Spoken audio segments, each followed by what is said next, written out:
basic income, Mr. Yang. Again, $1,000 a month to every American adult over the age of 18 up to 64. Could we just clarify that? Up until your expiration. So it goes forever.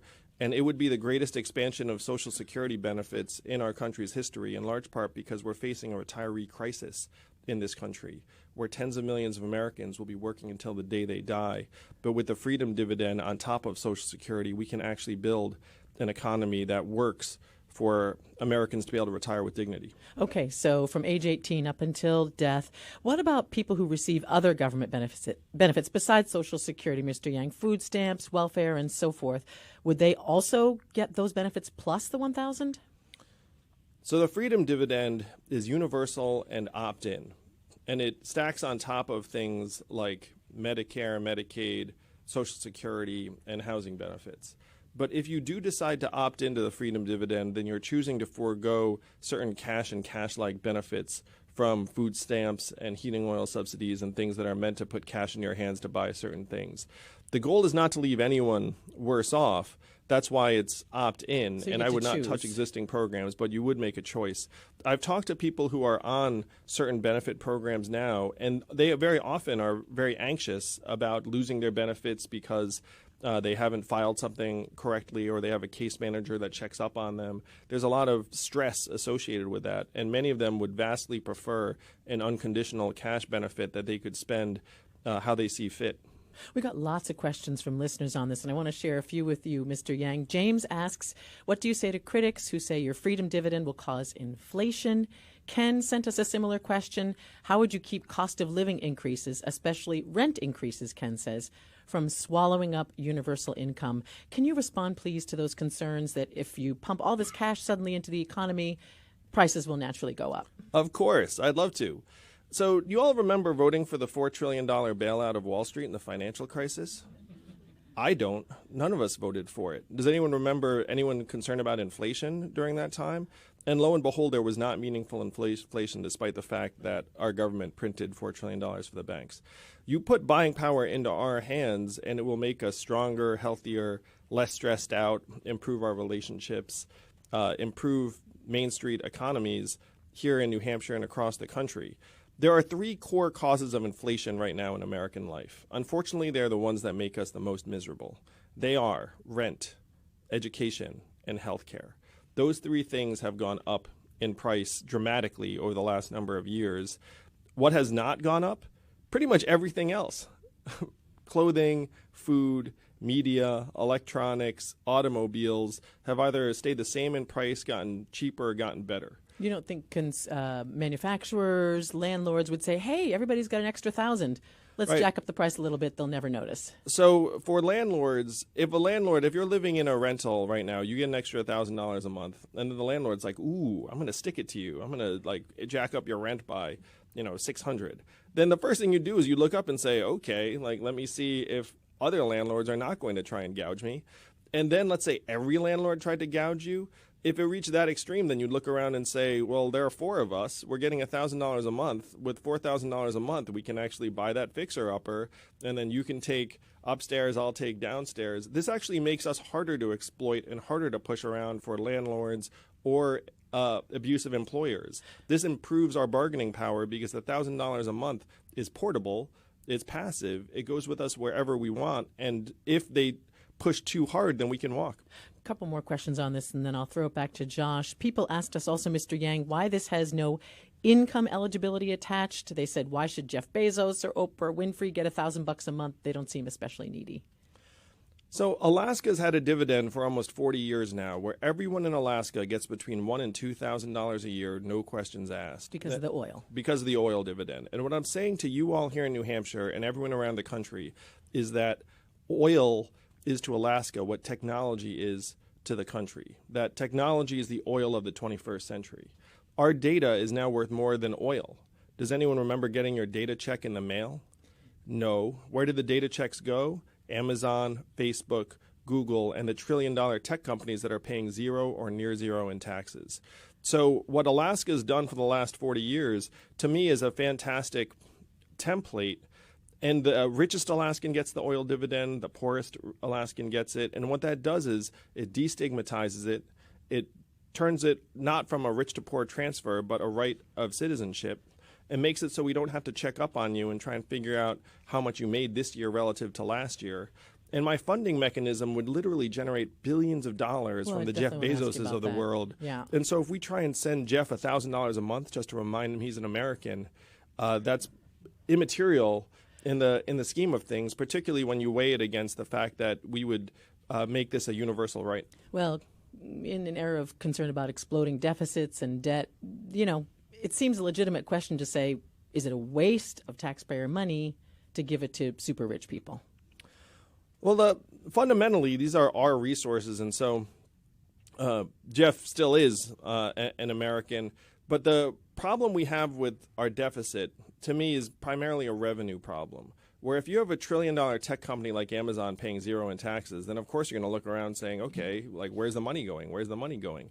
They're so powerful that they've managed to obscure the fact that they're paying zero in taxes while the rest of us are trying to figure out how to pay the country's bills. So if we put a mechanism in place where we all are getting our tiny fair share of every Amazon sale, every Google search, every robot truck mile, every Facebook ad, and eventually every artificial intelligence unit of work, we can generate hundreds of billions of dollars in new revenue very, very quickly, immediately, enough to pay for this dividend that would flow through our communities and build a trickle-up economy from our people, our families, and our communities up. Well, it's a revenue problem more than an expense problem. And maybe we'll touch on this a little bit later because I do want to hand it back to Josh. But one last question. You've talked a lot about this, $12,000 a year, $1,000 a month. Inflation adjusted, too, so it ratchets up based upon what the prices do. So as one of the sort of ways that you would help people displaced by automation, that vision that Josh painted earlier. But as you know, Mr. Yang, $12,000 a year, not very much to live on. So what other ideas do you have for reducing the possible negative effects of automation that you see? Well, this is an all-hands-on-deck situation. I am for education and retraining programs, but the studies have clearly shown that they will work on 0 to 20% of workers. And if you go to the average truck stop and you have a clipboard saying, hey, how would you like to get retrained as a logistics specialist? They'd be more likely to punch you in the face than sign your clipboard, honestly. You'd get like 8 punches for every 2 signatures. So we need to retrain, yes, but we have to be realistic about what that means. The big picture is that we have to actually reframe what our economic measurements are directing our energies towards. So right now, what are the 3 measurements we use for our economy? Gross domestic product, stock market prices, and headline unemployment rate. And these 3 numbers are not the right numbers. One joke I tell is, how many of you were excited about GDP when you woke up this morning? No one cares. GDP's at record highs, also at record highs in this country. Suicides, drug overdoses, stress, financial insecurity, student loan debt. It's gotten so bad that our country's life expectancy has declined for 3 years in a row. First time that's happened in 100 years. Last time it happened was the Spanish flu of 1918, a global pandemic that killed millions. And now it's declining because suicides and drug overdoses have both overtaken vehicle deaths as causes of death. So if we actually change the measuring sticks of our economy to be our own health and life expectancy, our mental health and freedom from substance abuse, clean air and clean water, how our kids are doing, then you end up with a whole different set of jobs and opportunities for people that are pushing us in these directions and solving the real problems of our time. Well, I know we have some questions for you later about opioids, but I want to turn it back to you, Josh. So we're going to shift to some of your ideas about how to reform our political system. You know, on your website, you say you'd like to end super PACs and drown out their influence, but as you know, super PAC has formed Math PAC to benefit you, and when you were in New Hampshire last month, you said you knew very little about it, but you also said, quote, I just hope they're in line with my vision for the country and that they'll invest accordingly. How do you square your position with that statement regarding the super PAC that's formed to benefit your campaign? We know exactly what's going on, Josh, where our government is now bought and paid for by various corporate interests and lobbying interests. That's one reason why New Hampshire is so important, is that you and you alone can flush the pipes. My campaign raised $10 million last quarter in increments of only $30 each, so my fans are almost as cheap as Bernie's. And none of that was corporate PAC money. I'm here to try and solve the problems. My flagship proposal is to give every American voter 100 democracy dollars that you could use towards campaigns and candidates, and that would flush out the lobbyist cash by a factor of 8 to 1. That's how we actually get our government back in our hands, responding to us instead of the money. In the interim, we have this corrupt, flawed system, and we have to win so that we can actually make the changes that the American people want and deserve. So you don't believe you could win while renouncing the super PAC? It's obviously not under your control, but others in the Democratic primary have denounced super PACs. Some have kind of waffled on that, but you think that you'll live with the system and then flush upon election, but until then you'll hold your nose? And I'm running my campaign, and I'm very, very clear on what we need to clean up about our corrupt system. If other Americans look up and say they want to help, like, I have no control over that. I genuinely don't know much about any of the organizations that are trying to help the campaign, but I'm looking at it saying, look, we have this messed up system right now. If someone wants to use that messed up system to help, I'm just hopeful that they are aligned with my vision. And as for other ways you hope to curb corruption, you've talked about bumping up the pay of government regulators. You've talked about making the presidency a job that would pay $4 million a year. I mean, how big a problem do you think the revolving door is in terms of the way it shapes our policies? We know it's a terrible problem where regulators just check a box and then go back to industry 2 years later and nothing ever changes. That's why we have to make being a regulator a one-way street where you're not going to go back and work for industry afterwards. All right, well, coming up, we'll talk about climate change, opioids, and a lot more. Stay with us. This is The Exchange on New Hampshire Public Radio.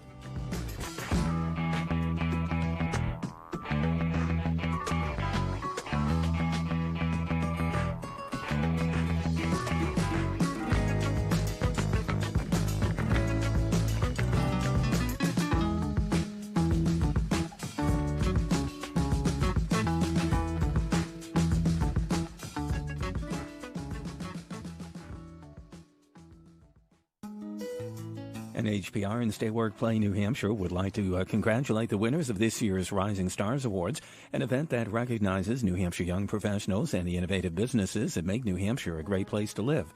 For a complete list of this year's Rising Stars winners, visit nhpr.org. Nominations for the next Rising Stars Awards will open in spring of 2020. Support for NHPR comes from you, our listeners, and from New England College, hosting New Hampshire businessman and philanthropist Paul Montrone on Wednesday, November 13th at 5 p.m. in Henniker, nec.edu/community. And from Morneau Law, located in Nashua, focusing on family law, estate planning, probate matters, and more, helping good people through tough times. Learn more at morneaulaw.com. Cloudy, some rain today, mixing with some snow late in the day in the North Country. Less than an inch accumulation possible. Highs today, upper 30s north, ranging upper 40s in the south. This is NHPR. This is The Exchange. I'm Laura Kanoy. Today, it's the latest in our primary 2020 Candidate Forum series, and we're talking with Democrat Andrew Yang. NHPR's senior political reporter Josh Rogers is also with me. And Mr. Yang, let's turn to climate change. I know this is a big issue for you. I looked at your plan. It is long and detailed with ambitious goals to get the country to a totally green economy by 2049. What's the first step? Because there are a lot of steps in here. The first step is we have to put a price on pollution. One of the biggest problems in American life is there are these externalities that companies are essentially pushing onto us, the public, and then they take home the profits and we bear the costs. So the first thing we have to do is we have to actually put a price on carbon emissions. So if you pollute, then you pay back into the system that we can then invest in a green economy and provide an incentive for you to lower your emissions as quickly as possible. The second big move you make is you stop subsidizing fossil fuel companies to tens of billions of dollars that they've been enjoying for decades and move those subsidies and resources to wind and solar and renewable energy sources so that we can make progress in the right direction and start reducing our emissions to try and reach zero emissions by 2049. So step number one, carbon tax. Yes. And I understand, again, that the plan has a lot to it. If I could ask you, though, about the carbon tax, because that's become an important issue, I think, in this presidential primary. You start off with $40 a ton. Eventually it gets up to $100 a ton. How are you going to explain to the American people that this won't hurt them? Because, as you know, most low-income people spend more of their budgets on energy. Well, this would be essentially zero impact on the average consumer's energy bills. The $40 a ton is literally for people who are emitting thousands and thousands of tons every year, unless the average American has a smokestack on their But they'll pass those costs on their roof to consumers. And those costs will help make us greener over time, because you can't have zero cost of pollution. And I was with Ned Reynolds, who's an entrepreneur here in New Hampshire and Portsmouth, and they've been installing solar panels throughout the state and beyond. They have hundreds of employees, and that becomes a win-win-win for everyone, because it obviously lowers emissions, but it also saves you on your heating bills and makes the community stronger. So that's the kind of move that we can make that will make it so people's costs are lower, not higher. The last thing we want to do is have it hit the middle class or people who are working every day. If the U.S. applied this pretty hefty carbon tax, how much do you think, Mr. Yang, polluting industries might say, forget the U.S., we're going to build our factories overseas that don't have these taxes, so the planet's net carbon might not change, even though it wouldn't be emitted here? Is that a concern, or something if you go up to $200 a ton? Well, the $100 that takes a while to get to, but this is a massive issue because 85% of the carbon emissions are actually outside of our borders. So even if we were to get ourselves under control very, very quickly, the Earth will continue to warm because the 85% will continue to increase. Right now, China is going to developing countries in Africa and saying, hey, I've got a power plant for you. It burns coal. What do you think? And then what does the African government say? Great, because they just want energy. They don't care what it burns. And so if we want to combat climate change globally, we're going to have to be there at that table and say, why not pass on the coal-burning power plant and instead take these solar panels, take these wind turbines, and we will subsidize them enough so that this is actually a better way to go. That's the kind of conversation we need to be having, not just with our own industry, but with societies around the world if we're actually going to get our arms around this problem. So how do you convince that African nation to take American solar panels versus Chinese coal? You speak to them in terms of costs, because frankly, they're not going to care about anything but which is cheaper. And so we in America subsidize things all the time on an export basis. We need to subsidize things that will actually help make the planet more sustainable and make it so that it's a no-brainer for that African government to opt towards solar rather than coal. I want to ask you a couple questions about nuclear power. You do say in your plan nuclear needs to be part of this equation, describing it as a stopgap on the way to more reliance on other alternatives like solar. And you call, Mr. Yang, for $50 billion in research and development for thorium-based molten salt reactors and nuclear fusion reactors. So to me, this sounds like a major investment, not a stopgap. We consume a lot of energy in this country, and unless we want to have massive changes in our way of life during this time period, in my view, nuclear needs to be on the table. And thorium-based reactors have incredible benefits relative to the current technologies. Thorium is not intrinsically radioactive. It degrades much faster than uranium. You can't make weapons out of it. And so it has a wealth of potential to help make us more sustainable more quickly. To me, if you're in a crisis, which we are in terms of climate change, then you can't leave anything off the table. And that, to me, includes nuclear and next-generation nuclear. Is that big investment, though, $50 billion, is that a stopgap? I guess I want you to explain a little bit more what you mean by stopgap. Is nuclear part of the long-term Andrew Yang vision or the short-term Andrew Yang vision? It's part of the set of solutions that we need to consider. And anyone who looks at what we need to do on climate change and energy consumption will say that we need to do more of what's working. And so if we successfully implement next generation nuclear power plants and they're working and they're not presenting a problem in terms of waste disposal, then we would keep them. If we have better alternatives like solar panels are actually meeting our society's needs, then that's the direction we would go. But anyone who looks at this, who says we know exactly what the makeup is going to be decades in the future, actually doesn't know. I mean, like what we're all doing is pushing in this direction, and then we're going to adopt more and invest more in what works. Go ahead, Josh, back to you. Well, I want to talk to you. We've already talked about a bunch of big ideas you have, from the UBI to your climate change plans to some of the reforms around our political system. And I've been to a lot of your events, and I've talked to a bunch of voters who have checked you out. And a I lot haven't of them, seen you there, Josh. Well, I'm very sort of- inconspicuous. I guess so. A lot of voters I've talked to have told me something along the lines of this: Andrew Yang's got a lot of interesting ideas. Gives kind of a heck of a TED talk, but why should I believe he's capable of marshaling the kind of movement that one would need to put these ideas into place? What do you say to a person who has those feelings?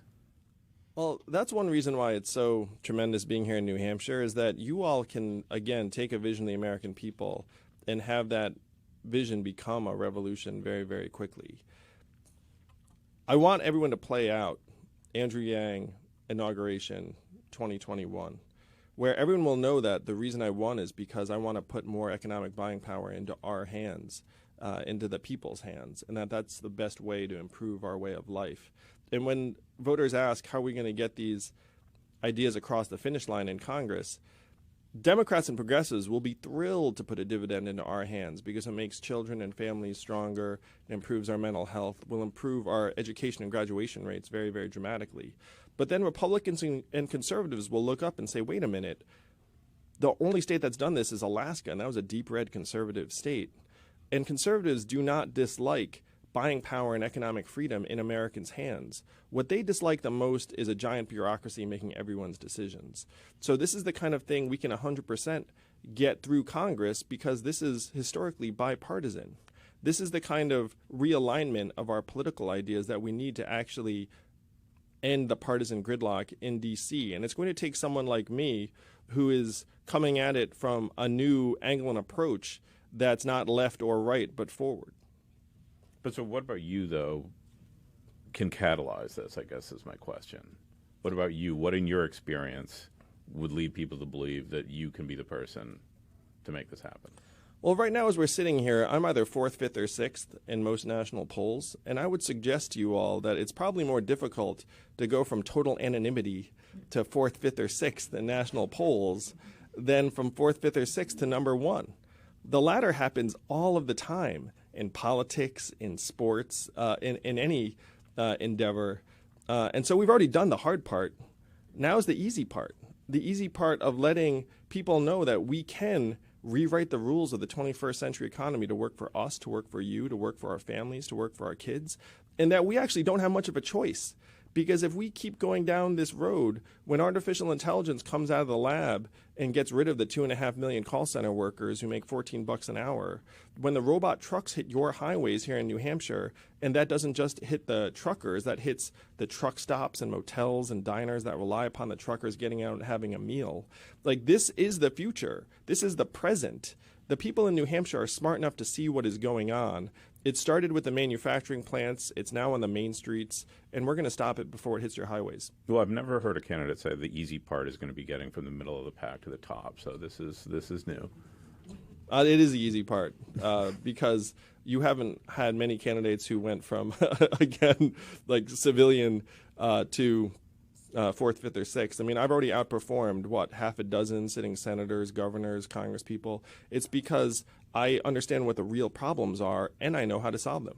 Well, one thing that I've read your book, and I thought it was interesting, and you at one point describe your ideology as one of pragmatism. And, one thing that the book seems a bit thin on is the pragmatic part about how to actually get these policies through.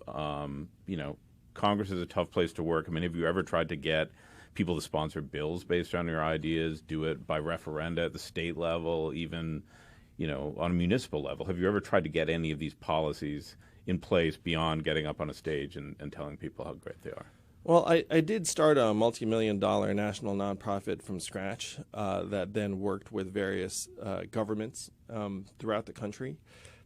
And I'm also realistic about what is going on in D.C. I have been to D.C., and it is broken. And it's going to take a lot to pull people together and start solving the problems that, frankly, got Donald Trump into office. I am the last person who would say that I'm going to go and run D.C. like a business, because D.C. is not a business. They're very, very different things. It's actually much more analogous to a nonprofit, which, again, I founded and led for 7 years, where where you have thousands of constituents and you have to galvanize energy around a vision and have people see that it's in their own self-interest to head in the same direction. So as your president, I'm going to have a whole team of people that have very deep relationships and familiarity with Capitol Hill, because we need to get things done and solve the problems. And that's not going to happen, as you suggest, through just one person. It's going to be a team of people that have a combination of both new ideas and approaches and the relationships and know-how on Capitol Hill to get them into law. When you launched Venture for America, I believe the goal was to create 100,000 jobs by 2025. And as far as I can tell, we're now at around, maybe a little bit more than 3,000 jobs created out of that. So, how do you account for that? Well, one, it's not 2025 yet. Well, true, but we were expecting to be at 3,400 jobs right now? But two, one of the reasons I'm running for president is I realized that as proud as I am of all the work we are doing at Venture for America, that we were pouring water into a bathtub that has a giant hole ripped in the bottom, that our economy is evolving in unprecedented ways that's making more and more of us economically extraneous. And so the fact that Venture for America created several thousand jobs, again, I'm incredibly proud of it. But I realized that the macro changes in front of us were much more serious than even I'd realized in the beginning.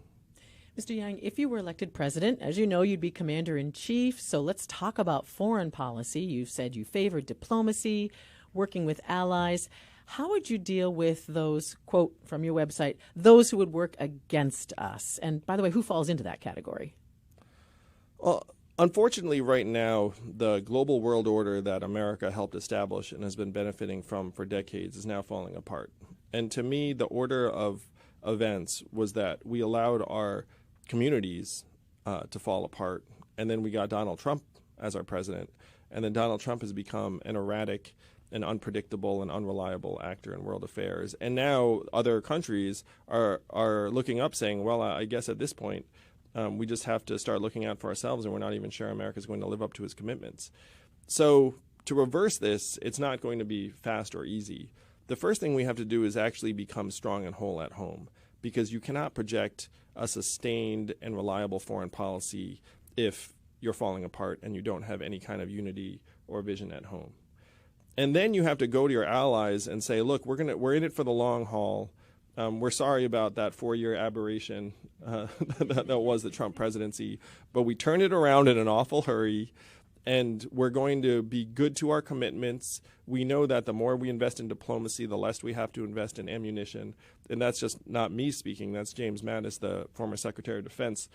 And so the vision is to let the rest of the world know that we are open for business if that business is solving problems through diplomacy, relationships, and partnerships. So there's the allies part. But on your website, you do say, there are those who would, quote, work against us.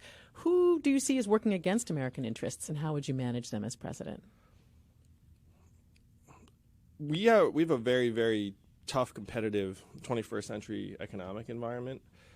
I'm not someone who has a zero-sum game where if another country is getting richer, that's somehow bad for us. So the biggest threats I worry about in terms of working against us are non-state actors, loose nuclear material, climate change, cybersecurity, artificial intelligence. And one thing we don't talk enough about is the proliferation of drones for military use. There are now tens of thousands of military drones in the hands of dozens of both state and non-state actors. And these drones are much harder to defend against than to use offensively. If you can imagine a drone the size of a vacuum cleaner with explosives attached to it, or even radioactive material or chemical warfare, can you imagine trying to make an international, let's say a military base, fully protected from that kind of threat? It's very, very difficult. So these are the things that I believe are the greatest threats of the 21st century. And I believe you need a commander-in-chief that actually understands those threats and understands that there's going to be a great deal of innovation necessary to keep Americans safe in the days to come. Well, speaking of non-state actors, the terrorist group ISIS has already named a new leader since the death of its former leader in a raid by U.S. forces, as I'm sure you know, Mr. Yang. And there's still reportedly thousands of ISIS fighters in Syria and who knows where else. What would a Yang administration approach be toward this threat? Well, first, I would never abruptly pull our troops out in a way that left our allies in the lurch and allowed some of our enemies to get stronger. The goal is to work with the governments that we have relationships with in that region to contain, suppress, defeat, and destroy ISIS over time.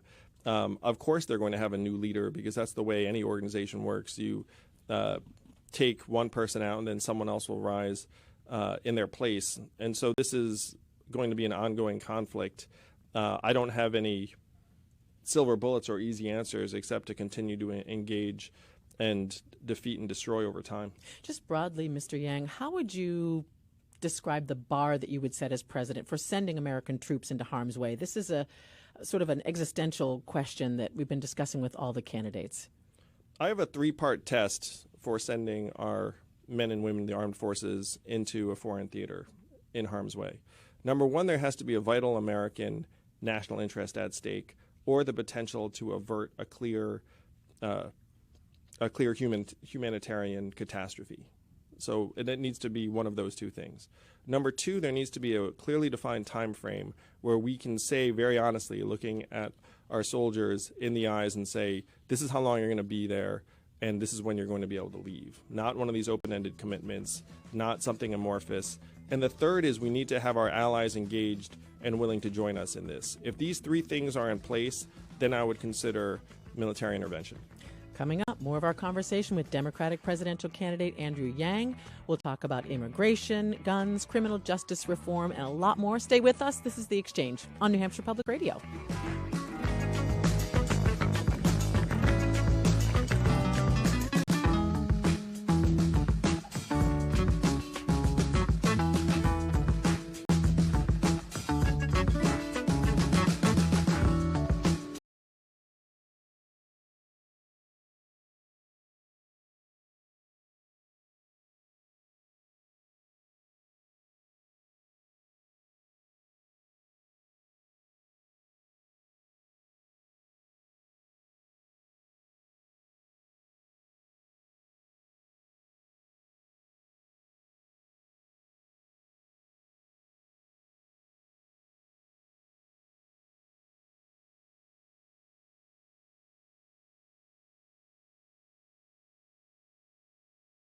We'll unpack this new B word next time on 1A.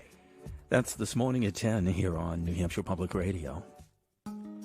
Support for NHPR comes from you, our listeners, and from Gibson's Bookstore in Concord, a downtown meeting place for books, greeting cards, games, toys, and coffee.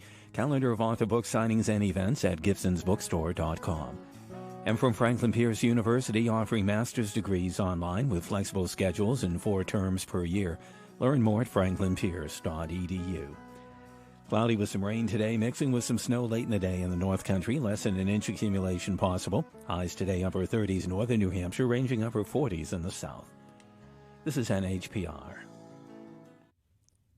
This is The Exchange. I'm Laura Kanoy. Today, our series of primary 2020 candidate forums continues with Democratic presidential candidate Andrew Yang. NHPR's senior political reporter Josh Rogers is also with me, asking questions of Mr. Yang. And Josh, I'll turn it back to you. Okay, well, let's move to opioids. Here's a multi-part question we received from a listener.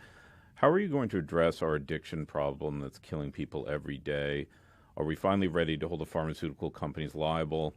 How are you going to handle all the kids growing up with parents either dead, in jail, or actively using, and the grandparents being their main caregiver? How do you deal with all those things? This makes me so angry because the opiate crisis is a disease of capitalism run amok. Purdue Pharma made tens of billions of dollars off of OxyContin, and then they paid a 2% fine. And meanwhile, families and communities have been destroyed around the country. That's blood money. We need to get that money back, put it towards helping make our people well. But we have to acknowledge, too, that this is not solely a money problem. This is a human problem. If you put money to work, it lowers one of the barriers, but we know people will be struggling with addiction for years, and many people will not recover. So if the government screwed up on such an epic level that we allowed this plague to take place among our people, then it's up to us to try and help people recover the right ways. So number one, claw back all the ill-gotten blood money from the drug companies and put it to work in communities so that if you need treatment, you can access it. But number two, we should follow the example of other countries who've had these drug abuse and overdose epidemics and decriminalize opiates for personal use. So if you get caught with the drugs, we take the drugs, and then we refer you to treatment or counseling and not to a prison cell. This would help people actually get the help that they need and not fear them if they're if you're dealing, you go to jail. But if you're an addict, we get you help. And when other countries have done this, this has lowered overdose rates and abuse rates in those countries very, very quickly. We can do the same thing here. We have to say, look, this is not a personal failing. This was a structural, systemic failing. And it's not your fault that you're struggling with addiction. We have to be able to help you. So what would be the threshold for the amount of opioids that would be legal? Well, there are clearly defined thresholds where you enter into a drug trafficking statute. So anything below a level where you're in a dealing and trafficking statute and it's for personal use. And so this would not include cocaine, though. This would just be opioids, or would this also include cocaine? This would be opioids only, because we all know what happened. The OxyContin addiction then metastasized into heroin and fentanyl because those drugs are cheaper and easier to get than Oxy. And you're not going to believe, no, you will believe this. You'll believe anything about these drug companies. But Purdue Pharma said that OxyContin was non-addictive until it actually helped them make money to say it was addictive. And so then they changed their tune and said, actually, it's super addictive. And they knew the truth the whole time. Those people should be in jail today. I mean, with thousands of people with suffering from drug issues, there's been a real spike in industry regarding addiction treatment. How would your administration go about regulating that end of it? Because there are big problems there as well. Well, we need to, again, invest in the things that work. And to the extent that there's a service provider that is somehow profiteering and not helping people, then we have to identify those actors and say, look, this is not where either the public's resources or families' resources should be heading. But one of the things I'm passionate about, as you can probably tell, is making our mental health and freedom from substance abuse a core measurement of what's going on in our communities. And if you had those measurements, then it would be much easier to identify what's working and what's not. I mean, among the things you talk about in criminal justice reform is legalizing marijuana, outlawing for-profit prisons. Where does criminal justice reform rank for you as a priority if you become president? It's very high because it's destroying lives. To me, marijuana should be legal around the country. It's a much safer way to manage pain than many of the things that we're currently making available to people. But the criminal justice system is also an emblem of how we've become overly punitive as a country, and not just towards the people who unfortunately run afoul of our criminal justice system. We're throwing people in jail for not being able to make bail. We're essentially criminalizing poverty in many communities. But we're also punishing ourselves in various ways, where we're falling prey again to this logic where it's like, oh, if you fall through the cracks, it's somehow your fault. And oftentimes there are these massive forces arrayed against those people that make getting ahead next to impossible.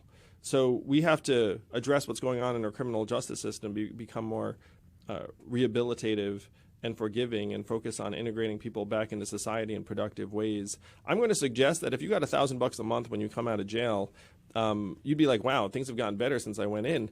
But also it would be a very powerful incentive for you to stay out of jail, because if you're in jail, then we spend the money on your incarceration. You don't get it. And so now you come out of jail with $1,000 a month, and people will actually be happy to see you when you get home. So I want to quickly touch on guns. Pretty much every Democrat are calling for new limits on guns. What strikes you as reasonable in terms of efforts to curb guns in our country, and what, if any, ideas strike you as going too far? I'm a parent, got 2 young kids, and one of our son's schools notified us that they'll be doing the first of 4 active shooter drills this week. Maybe it was this week. And those active shooter drills demonstrably make our kids more anxious, more stressed out, more confused, and more uncertain. And they do not demonstrably make them any safer.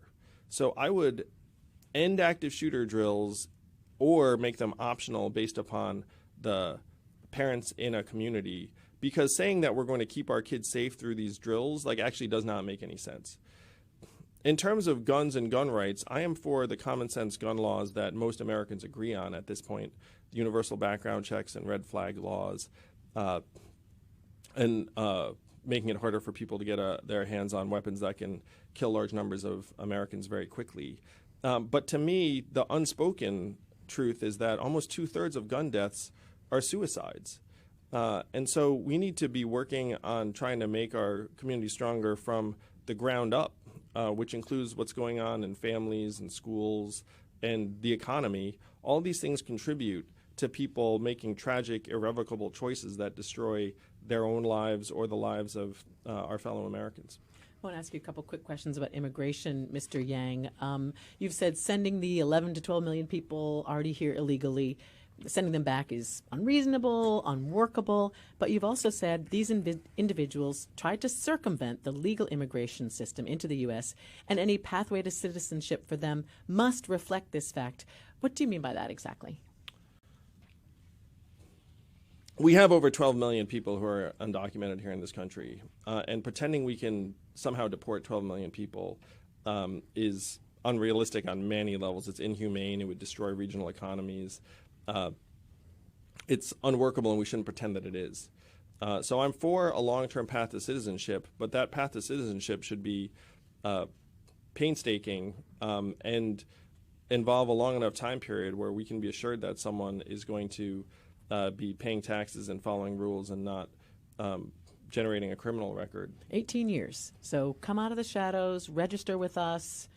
We'll keep track of you. In the meantime, you get a job and pay taxes and be sort of an upstanding contributor to society. Is that what you're saying? Yeah, that is what I'm saying. That this was something that Marco Rubio and the Republicans were supportive of until they lost their conviction on it, where you only have three approaches to this. Number one, you pretend you can deport them, which is not realistic. Number two, you try and integrate them into society over a long-term period, which is what I'm advocating for. And then number three is you accept the status quo, which is that you pretend people aren't here, and then they get into car accidents and show up at hospitals and have problems in school and all of these things that end up making it hard on our society collectively and for the populations in question. When you talk about effective, secure, humane border security, what do you envision, Mr. Yang? What does your humane border look like? The tough truth is that we're doing a terrible job of enforcing our policies as they're written on the books. We say, hey, you can apply for asylum, but then you have literally like a 15-month waiting period, and we have no place to put you during that time. So then your choices are to either detain people in inhumane conditions for 15 months or just let them walk free. And then when they walk free, many of them just don't show up 15 months later, which is kind of what you'd expect if you looked at it. And so we're in a terrible bind right now where, because we don't have the capacity to actually enforce our policies as they're written, we're not doing anything well. And so this is a government execution problem where we need to actually build up the resources on the border to a point where we can enforce the policies in a reasonable way. And I looked into this in depth. We have 5,000 job openings on the border right now. And we paid Accenture millions of dollars to source people for those job openings, and they identified less than 20 people. We spent like $1 million per person that they sourced, because these jobs are in the middle of nowhere. They don't pay well. They're depressing. They have high turnover. And so when you try and hire people at the border, it turns out that they don't want to be there very long, and they quit after 6 months. And so we have the mess that we have. So we need to put real resources to work at every level, which can include staffing up in new facilities. It can also include what people are calling a smart wall, where you have sensors that identify when someone crosses over, and then you can identify what that traffic looks like, where the people are going, and then help intercept them when they're a little bit further from the border. Okay, Josh, I'll throw it back to you. Go ahead. Well, so, as your stump speech acknowledges, there are still some voters out there, if they know anything about you, it's that you're Asian American and you want to give everyone $1,000 a month. Those things are both true. Good to know. Good to know. Tell us a few other things that voters don't know and that you think they should, preferably not stuff, pride right out of your stump speech. I went to high school here in New Hampshire, and I definitely had no intention of ever running for president. You can tell by my fashion choices. No, I went out and lived many components of the American dream, and I wound up starting this nonprofit venture for America that exposed me to what's happening in the Midwest and the South and explained to me that what we're dealing with is this historic economic and technological shift, and not immigrants that are being scapegoated, and not Russia and racism and the rest of the causes that get thrown around on cable TV. And so then you have a limited range of choices where you're like, okay, what do I do to help my country manage this time? Running for president is not anyone's first choice, honestly. Like, I'm not running for president because I always fantasized about being president.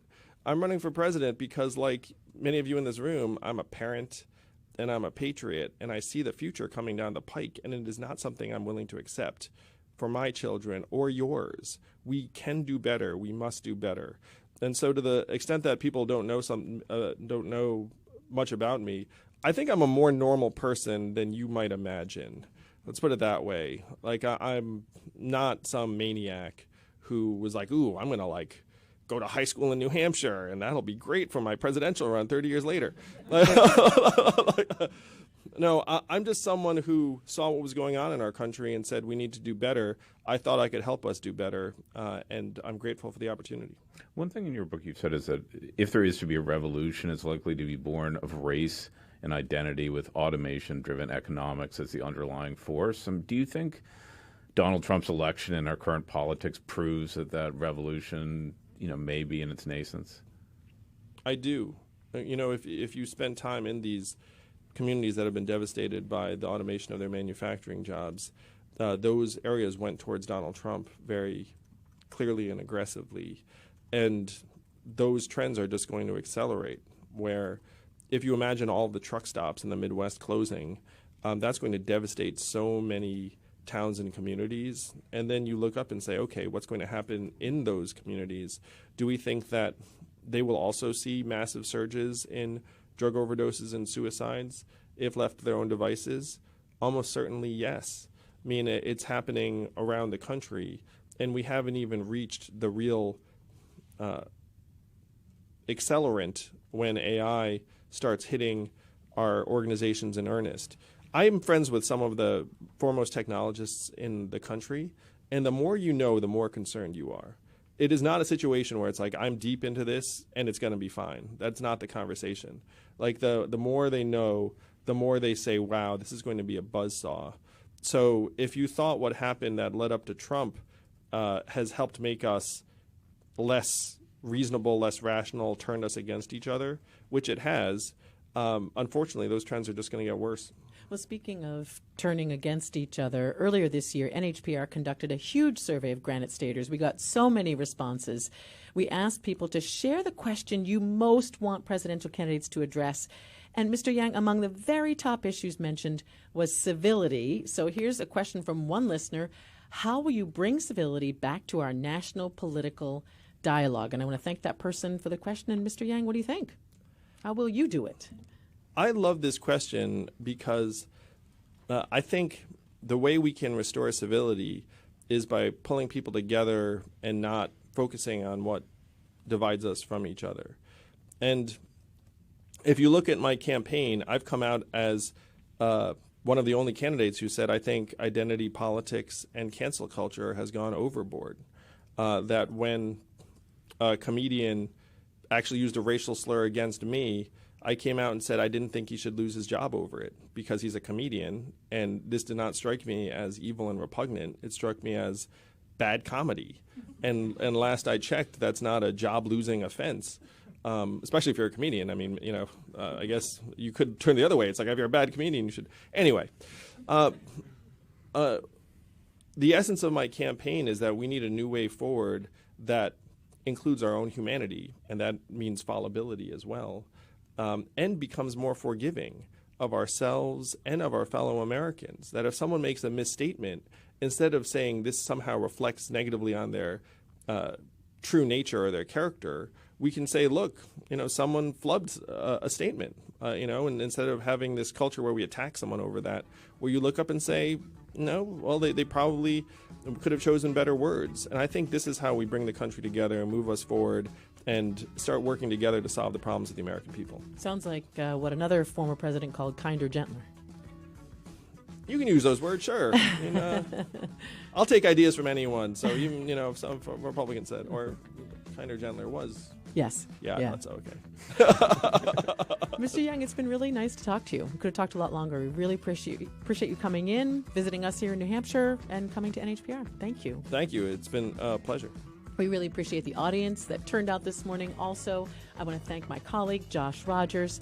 You've been listening to The Exchange on NHPR.